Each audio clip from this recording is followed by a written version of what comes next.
সুধী ভক্তমণ্ডলী, বহুকাল পূর্বে গালব নামে এক মহর্ষি ছিলেন। তিনি গন্ধমাদন পর্বতের পাদদেশে নিজের আশ্রমে বাস করতেন। মহর্ষি গালব ছিলেন সত্যবাদী, শুচিব্রত, ব্রহ্ম ধ্যান যুক্ত মহর্ষি। তিনি নিজের আশ্রমে বসেই তপস্যা সাধনা করতেন। তার কন্যা কান্তমতী মহারূপবতী। সে বাবার কাছে থাকত, বাবার কাজে সে সাহায্য করত। ফুল তোলা, বেদির মার্জনা, হোমের কাঠ সংগ্রহ করত, বাবার সেবাও করত। একদিন কান্তমতী ফুল তুলতে বনে গেল। ফুল তুলে সে বাড়ি ফেরার সময় সুদর্শন আর সুকর্ণ নামে দুজন বিদ্যাধর কুমার বিমান থেকে সেই কান্তমতীকে দেখতে পেলেন। তারা মনে ভাবলেন, মদনের স্ত্রী রতির মতো সুন্দরী এই কন্যাকে দেখতে। সুদর্শন তাকে দেখে বিমান থেকে নেমে জিজ্ঞাসা করল, তুমি কার কন্যা? তোমার রূপ দেখে আমি মোহিত হয়েছি। তোমাকে রতির মতো দেখে কামানলে দগ্ধ হয়েছি। আমি সুকণ্ঠ বিদ্যাধর পতির পুত্র, নাম সুদর্শন। তুমি যদি আমাকে পতিরূপে গ্রহণ করো, তাহলে তুমি সকল ভোগই পাবে। কান্তমতী বলল, আমি মহর্ষি গালবের কন্যা। পিতাকে সাহায্য করার জন্য আমি ফুল তুলতে এসেছিলাম। এখন সময় হয়ে গেছে। যদি আমি যেতে দেরি করি, তাতে পূজার সময় অতীত হয়ে যাবে, আর আমার প্রতি পিতা কুপিত হবেন। কাজে আমি এখনই ফিরে যাব। বর্তমানে আমি কুমারী, পিতার অধীন। যদি আমাকে একান্তই কামনা করেন, তাহলে আমার পিতার কাছে গিয়ে আমাকে প্রার্থনা করুন। এই কথা বলে কান্তমতী আশ্রমের দিকে চলে গেল।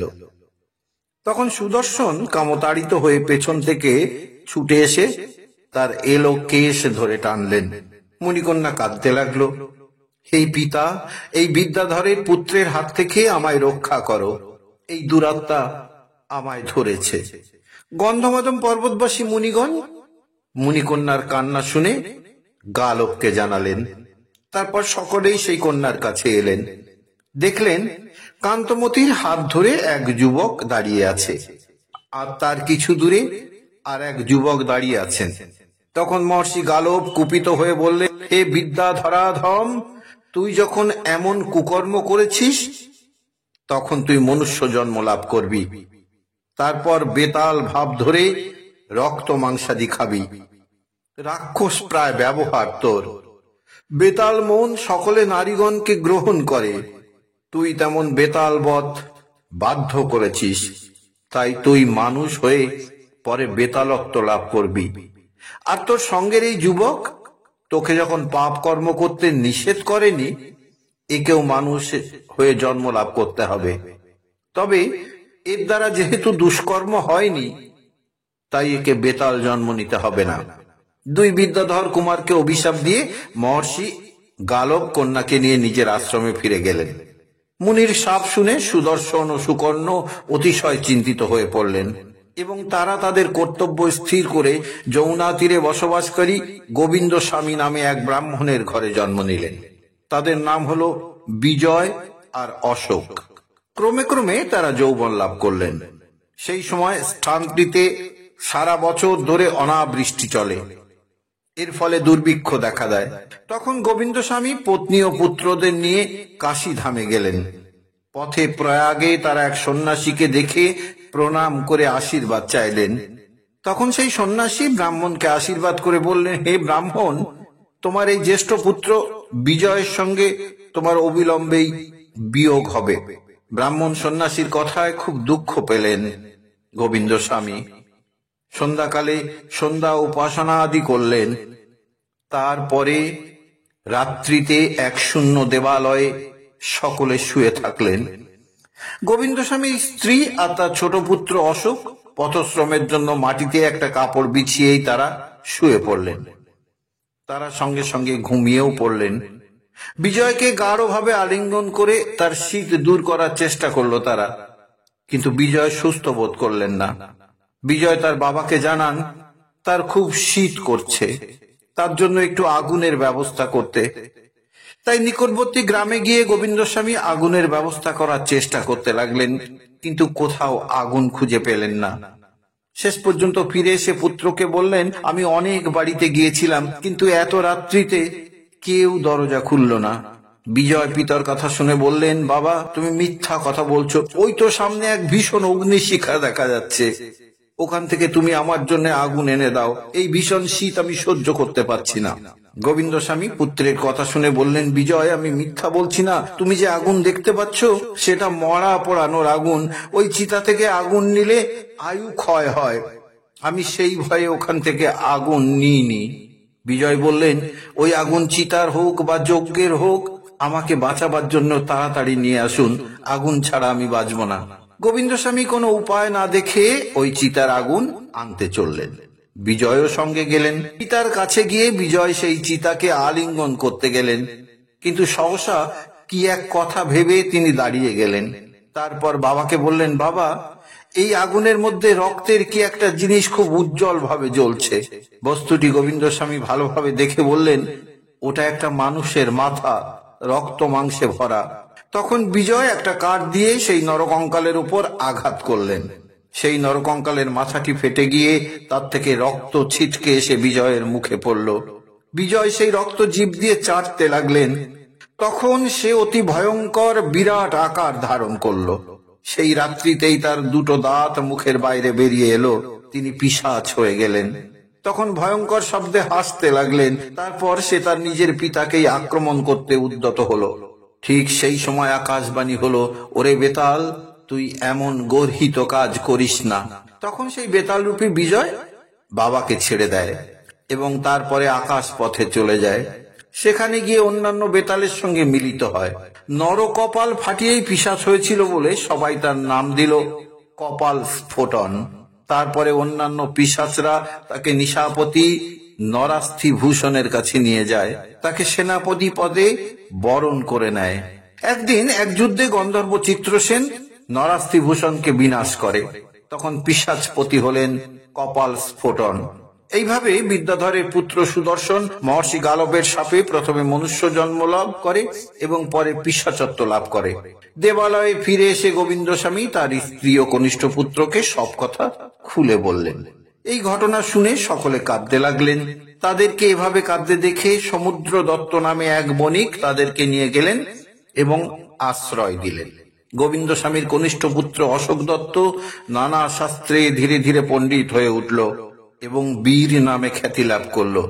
একদিন কাশীধামের অধিপতি প্রতাপ মুকুটের কাছে এক মল্লবীর রাজা এলেন মল্ল যুদ্ধের জন্য। সেই মল্লবীরকে পরাজিত করবার জন্য দ্বিজপুত্র অশোককে ডাক দিলেন রাজা। বললেন, মল্লযুদ্ধে তোমাকে দাক্ষিণাত্যের আদিবাসী মল্লবীরকে হারাতে হবে। যদি তুমি তাকে পরাজিত করতে পারো তাহলে তুমি আশানুরূপ পুরস্কার পাবে।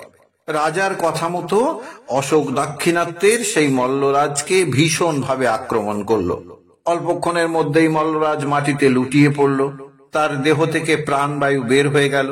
যে দক্ষতার সঙ্গে দ্বিজপুত্র মল্লযুদ্ধে জয়লাভ করলো তা দেবতাদের পক্ষেও সম্ভব ছিল না। এতে রাজা প্রতাপ মুকুট খুব খুশি হলেন। তিনি অশোককে বহু ধন ও বহু গ্রাম দিলেন। একদিন অশোকের সঙ্গে রাজা প্রতাপ মুকুট ঘোড়ায় চড়ে নির্জন অরণ্যের মধ্যে বেড়াতে বেরিয়েছেন। পথে তারা শুনতে পেলেন কে যেন বলছে, হে মহারাজ, আমি অল্প অপরাধ করেছিলাম, আমার এক শত্রুর ইচ্ছায় এক নিষ্ঠুর দণ্ডপাল আমাকে শুলে চড়িয়েছে। আজ 4 দিন হয়ে গেল আমি শুলের উপরে আছি, কিন্তু এখনো আমার প্রাণ বেরোচ্ছে না। আসলে দুষ্কৃতিকারীদের প্রাণ কখনোই সুখে বের হয় না। আমার এখন খুব তৃষ্ণা পেয়েছে, আপনি আমার তৃষ্ণা মেটান। এই কথা শুনে রাজা অশোককে বললেন, শুলের ওপরে কোনো নিরাপরাধ ব্যক্তি তৃষ্ণায় কাতর হয়ে পড়েছে। অশোক, তুমি তাকে জল দাও। অশোক এক পাত্র জল নিয়ে সেই তৃষ্ণার্ত ব্যক্তির কাছে গেল। গিয়ে দেখতে পেল এক নবযুবতী শুলের নিচে বসে আছে। সেই যুবতীকে দেখে অশোক জিজ্ঞাসা করলো, তুমি কে? এখানে এই নির্জন শ্মশানে বসে আছো কেন? তখন নারীটি বলল, এই পুরুষটি আমার স্বামী, রাজা একে শুলে চড়িয়েছেন। আমি আমার স্বামীর সঙ্গে সহমরণে যাব, তাই অপেক্ষা করছি। আমার স্বামী শুলের উপর ঘাড় তুলে জল চাচ্ছে, কিন্তু আমি নিচে থেকে জল খাওয়াতে পারছি না। অশোক নারীর কথা শুনে বলল, তুমি আমার কাঁধে চড়ো এবং তারপরে তোমার স্বামীকে জল খাওয়াও। অশোক ঘাড় নিচে করলো। তখন সেই নারী তার কাঁধে চড়ে বসলো। হঠাৎ অশোক দেখতে পেল তাজা রক্ত মাটিতে পড়ছে। অবাক হয়ে উপর দিকে চেয়ে দেখলো সেই নারী শুলে চড়ে লোকটিকে খুবলে খুবলে খাচ্ছে। সঙ্গে সঙ্গে অশোক সেই নারীর নুপুর পরা পা দুটিকে জোরে চেপে ধরল। তখনই সেই নারী নুপুর ছেড়ে পালিয়ে গেল। তারপর অশোক সেই একখানি নুপুর নিয়ে রাজার কাছে এলো এবং শ্মশানের সব কথা খুলে বলল। সেই নুপুরটি রাজার হাতে তুলে দিল অশোক। অশোকের বীরত্বব্যঞ্জক কাজ দেখে রাজা খুব খুশি হলেন। তিনি নিজ কন্যার সঙ্গে তার বিবাহ দিলেন। একদিন রাজা প্রতাপ মুকুট সেই দিব্য নুপুর দেখে ভাবছেন, এই নুপুরের আর এক গাছি কোথায় পাওয়া যাবে। রাজাকে চিন্তিত দেখে অশোক ভাবল, এই নুপুরটি শ্মশানে যার কাছ থেকে পাওয়া গেছে, দ্বিতীয়টিও তার কাছে পাওয়া যেতে পারে। তখন সে ঠিক করলো, শ্মশানে গিয়ে মাংস বিতরণ করলে তা খেতে ভূত, নিশাচর, বেতাল, পিশাচ সবাই আসবে। তখন সেই রাক্ষসীকে দেখতে পাওয়া যাবে, আর সে রাক্ষস, পিশাচ, বেতালদের বিন্দুমাত্র ভয়ই পায় না। এই কথা স্থির করে সে প্রচুর মাংস নিয়ে শ্মশানে গেল।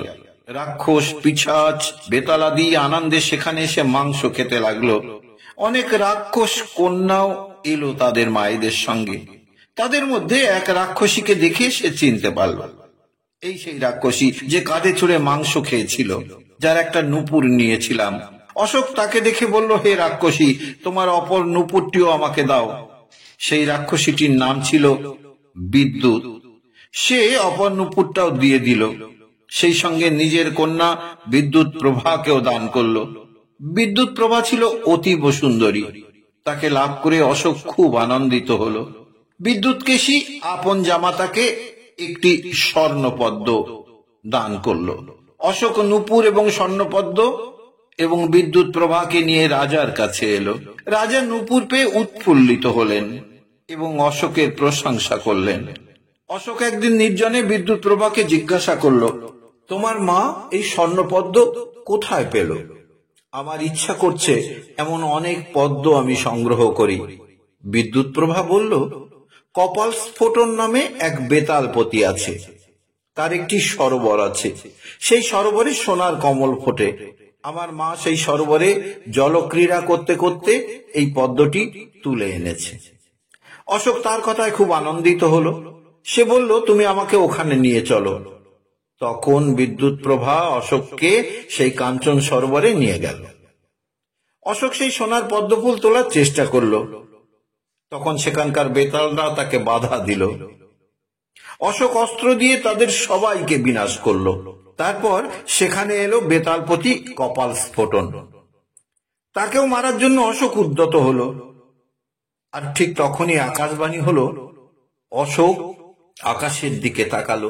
সে দেখতে পেল বিমানের মধ্যে বিদ্যাধরপতি, তার পিতা। তাকে দেখা মাত্রই অশোক সাপ মুক্ত হলো এবং সে মানুষের রূপ ছেড়ে দিব্য রূপ ধারণ করল। তখন সুকর্ণকে বিদ্যাধর নিজের বিমানে তুললেন। তাকে বললেন, সুকর্ণ, তোমার ভাই সুদর্শন মহর্ষি গালবের সাপে এইভাবে বেতাল রাজ হয়ে কাল যাপন করছে, আর তুমিও অপরাধের জন্য মানুষের ঘরে জন্ম নিয়েছিলে। কিন্তু সুদর্শন মুনিকন্যার কেশ ধরেছিল, আর সেই জন্য মুনিবরের সাপে তার এই অবস্থা। তাই চলো আমরা স্বর্গে ফিরে যাই। তখন সুকর্ণ বলল, না পিতা, আমি সুদর্শনকে ছেড়ে একা স্বর্গে সুখ ভোগ করতে চাই না। যেমন করেই হোক তাকে আমি উদ্ধার করে নিয়ে যাব। এখন আমাকে আপনি বলুন, কেমন করে ভাইয়ের সাপ মোচন হবে? বিদ্যাধরপতি বললেন, এই মুনির সাপ কিন্তু দুর্নিবার। এই বিষয়ে বিশেষ কিছু আমি বলতে পারবো না। এ কথা ব্রহ্মা পূর্বে সনকাদি মুনিগণকে বলেছিলেন। দক্ষিণ সমুদ্রের তীরে চক্রতীর্থের কাছে এক মহা তীর্থ রয়েছে। সেই তীর্থ দর্শন করলে মহাপাপ ও রাশি নষ্ট হয়, কিন্তু সেখানে স্নান করলে যে কত পুণ্য হয় তা আমার জানা নেই। সুকর্ণ, তুমি যদি সুদর্শনকে ওই তীর্থে স্নান করাতে পারো, মহর্ষি গালবের সাপ নাশ হলেও হতে পারে। সুকর্ণ তখন সেই বেতালপতি কপাল স্ফোটনকে নিয়ে সেই তীর্থের জলে স্নান করালো। সঙ্গে সঙ্গে তার বেতালত্ব দূর হলো এবং সে দিব্য রূপ লাভ করলো। তারপর বিদ্যাধরপতি দুই পুত্রের সঙ্গে বিমানে চড়ে স্বর্গধামে চলে গেলেন। আর সেই সময় থেকে সেই তীর্থের নাম হলো বেতাল বর্ণদ তীর্থ। সুধী শ্রোতা মণ্ডলী, পরের পর্বে আবার গরুর পুরাণ থেকে একটু উপাখ্যান নিয়ে আপনাদের সামনে উপস্থিত হব। ততক্ষণ সবাই মিলে বলুন রাধা রাধা।